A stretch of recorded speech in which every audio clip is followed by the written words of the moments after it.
Hi everyone, I'm Selva Montgomery. I'm your real estate global advisor. I want to talk to you today about the more recent news. The NAR have some changes, and perhaps those changes make you a little bit unsettled, a little bit scared of what's going to happen, but it's nothing to be afraid of. I think always changes will bring opportunities. So let's discuss at least three of the changes that I think you as a buyer should know. One of the things that will give you empowerment, um, I think it's very good for you to take the time to talk to your real estate advisor before you move to the next step. That will give you and your realtor the opportunity to explain step by step what are these changes and what it means to you. But one of the things is now, before you go to see a house, you will have to have some sort of documentation signed by both of you that will determine the relationship with your realtor. This is something that is nothing new for us.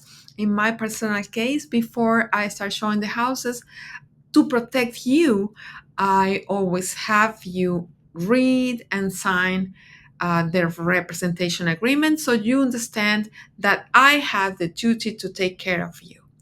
So that will not change at all. One of the things that you have to take care and you have to be very very close attention to is that in that representation agreement should be the payment for or the commission for your real estate brokerage. So you will need to understand those things are always negotiable. They have always been negotiable, and that's why I've there's nothing new. It's just now mm, demanded. So if the realtor before didn't used to do that, now is supposed to by law.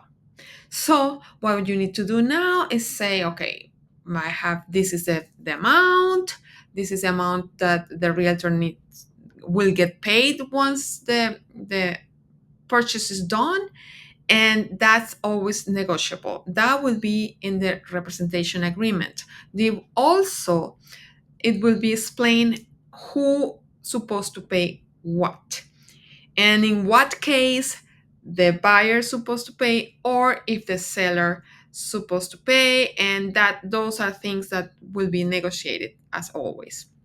So it's very important that your realtor teaches you where is that and how will work, and you guys agree on what would be the procedure in case that the seller refuses to pay the commission to your realtor.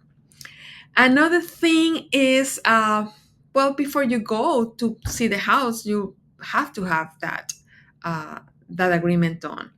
So I think part of the changes, although could be uncomfortable for some, and it's always good to have clarity.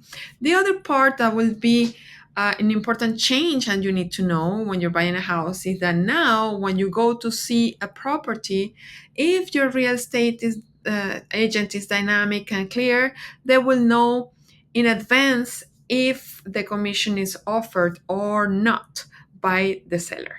So you probably need to ask that in your process. Those are the three main things I will advise you to do. So, in resumes, please take the time to make an appointment and have a consultation with your real estate agent, first of all. Secondly, understand the real estate agreement that you have with that agent, and that will include what is the commission and what will happen if the commission is not paid for the seller. And third, before you go to see a house, um, you may want to know if your real estate agent is covered or not. So as always, everything is negotiable, and you have to have a real estate agent that cares and that gives you all the clarity. So if you have any other questions about this, I am just a phone call away. I'm Selva Montgomery. I'm your real estate agent, and I would love to help you in everything real estate that you may possibly need. Just call me.